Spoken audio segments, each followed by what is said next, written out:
Hello students, welcome to this 13th lecture of the mechanical properties of the fluid. We have been discussing this chapter from the first point. So student, if you have any problem or if you have any queries, then you can visit my previous video and you can learn again from there. Now students, the next part we are going to learn of this chapter is critical velocity and Reynolds number. So the flow of fluid, whether it is streamlined or turbulent, is differentiated on the basis of velocity of flow. Means students, we are determining the flow whether it is the turbulent or the streamlined. So it will be decided on the basis of velocity of that flow, as it will be affected by the intermolecular forces of the particles which are in the fluid. Thus, the velocity beyond which streamlined flow becomes turbulent is called as critical velocity. I will repeat once again. The maximum extent of velocity beyond which the streamlined flow will be converted into the turbulent, then that velocity is called as the critical velocity. Now, according to the Osborne-Reynolds, means this is the one of the scientists, Sir Osborne-Reynolds, who has given the terms this streamlined flow and turbulent flow, and the next one is the transition flow also there, but it is for the higher studies. Now this scientist has given that velocity, critical velocity, is given by Vc is equal to Rn into mu upon rho into d.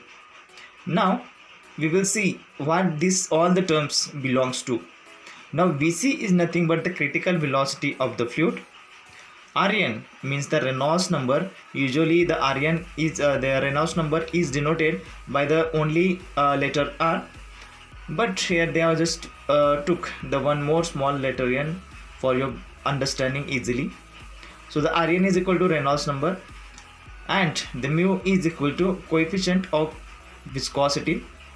Rho is the density of fluid, as you know that the rho is used to indicate the density. So the rho is the density of the fluid, and the d is the diameter of the fluid, diameter of the tube in which that fluid is flowing. So these are all the parameters that has been given into this formula of the critical velocity. Now this above equation of Reynolds number can be written as, means we are going to just rearrange and we will write some term over that. So this equation can be written as Rn, that is Reynolds number, is equal to Vc into rho into d by mu. So in this way you can write the equation to calculate the Reynolds number. So Reynolds number is the pure number. It has no unit and dimensions. Therefore we can say that the Reynolds number is pure number, means there are some definite values for the Reynolds number before and beyond which we are going to decide the flow, the type of flow of that particular fluid. So students, on the basis of this Reynolds number which has been given by this Reynolds after the experiment, these are the experimental value, and from which he has demonstrated that beyond the certain limit of that Reynolds number, the flow of that particular fluid will be termed as that you can say the critical or the streamline. So how does it varies with the Reynolds number, we will see now. So students, if the Reynolds number is less than 1000, then the flow of fluid is streamlined. Means less than 1000 means the flow, the Reynolds number which has been which is the universal standard value. So if it is less than 1000, then we can say it is the streamlined flow. Then that particular flow which possessed by that particular fluid, it is the streamlined flow. Now for Rn greater than 2000, and if that Reynolds number is greater than 2000, then the flow of fluid is turbulent. Means that type of flow which possesses the Reynolds number is greater than 2000, then the flow of that particular fluid will be considered as the turbulent flow. Now, and when the Reynolds number, means Rn, is between 1000 to 2000, then the flow becomes unsteady. Means you can say that when the Rn, means the Reynolds number, is in between these two values of 1000 and 2000, then we can say that the flow of that fluid will become unsteady. Means there will not be steadiness there will not be a flow, so the flow will be unsteady. Now that is, it changes from streamlined flow to a turbulent flow. So these are the values of Reynolds number which has been given by the scientist Reynolds. So based on that, we have decided the value, the type of flow of that fluid. Now once again we will repeat that. So if the flow of fluid means, for the flow of fluid, Reynolds number is less than 1000. When it is less than 1000, then we can say the flow of that particular fluid is streamlined. And when the Reynolds number is greater than 2000, then we can say the flow of that particular fluid is the turbulent. And when the Reynolds number is in between this 1000 and 2000, then we can say the fluid is neither streamlined nor turbulent. It will be unsteady, means it will not be steady. So this was all about the Reynolds number. Now we will learn the term viscosity. Now you may have listened in the 9th standard, 10th standard, in the science, the term what is mean by the viscosity in the CBC pattern. So this is again term viscosity has been repeated. Now when we pour the water from the glass, it flows freely and quickly. Means students, there is water in the glass, and if you pour the water from that glass, then that fluid or that liquid which is water will flow very easily. But what will happen if you pour the syrup or honey? You know the syrup, when you are coughing, then you are taking it as a medicine, that is the syrup, and or the honey, you know the honey. When you pour that one from the same glass, then what will happen? That flow of that honey or that syrup will be slowly and stick to the container. So this will be stick to that container or stick to that bottle. So this is the difference from which you can take the example of the viscosity. Now the difference is due to the fluid friction. Now this friction is both within the fluid itself and between the fluid and its surrounding. This property of fluid is called as viscosity. Water has low viscosity, whereas the syrup or honey has a higher viscosity. Now you can see in the diagram that the non-viscous flow. This is the diagram you can see on your screen. It is for the non-viscous flow, and all layers are moving with the same velocity. Means that arrows indicates the layer of that particular fluid.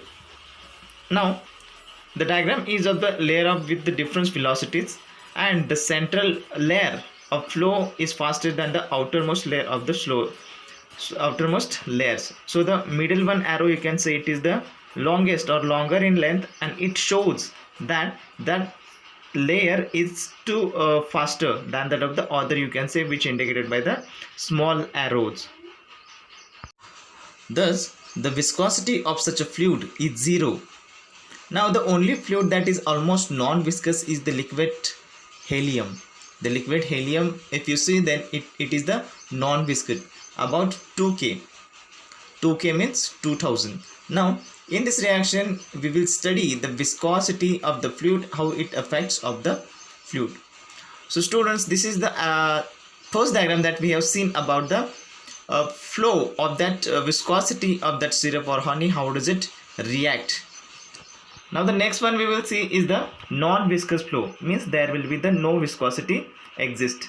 So the layers, you may have get that how will be the layers of that particular fluid which possess the non-viscosity or which is non-viscous. Hence now we will see the non-viscous flow. Now as you can see the exact diagram for the non-viscous flow. Now you can see the arrows are indicated for the different layers of flow with the same velocity. Now if you observe the flow of river, whenever you are just visiting the river or you are just passing over the bridge, then you may have seen that it is the found that the water near the both the sides of the river bank flows slow, and as we know that it will move forward the center of the river. So this is what you may have observed. The liquid layer inside the river, which is at the middlemost, will flow further, will flow faster, and the liquid layers which are at the corners, means at the nearby the river banks, it flows very slowly. Then why does it occur? Now at the center the flow is the fastest. From the observation it is clear that it is just some opposing force between the adjacent layer of the fluid which affect their relative motion. The students, we can say that the viscosity is that property of fluid by virtue of which the relative motion between the different layers of the fluid experience a dragging force. So this force is called as the viscous drag, and this is nothing but the viscosity. Now we are going to see the exact term viscosity with the help of a diagram. But before that, let me explain one more time. The viscosity is that property of fluid by virtue of which the relative motion between the different layers of a fluid experience a dragging force. The diagram which is popping on your screen is the change in velocity of layer. Now we will see the exact explanation of this diagram. Now in the liquid, the viscous drag is due to the short range of molecular cohesive forces, and in gases it is due to the collision between the fast moving molecules in between them. Now in the both the liquid and gases, as long as the relative velocity between the layer is the small, the viscous drag is proportional to the relative velocity. Means the viscous drag which is responsible for the flow of that liquid, for the velocity of that liquid, it is directly proportional to the that drag. Now you can see in the turbulent flow the viscous drag increases rapidly.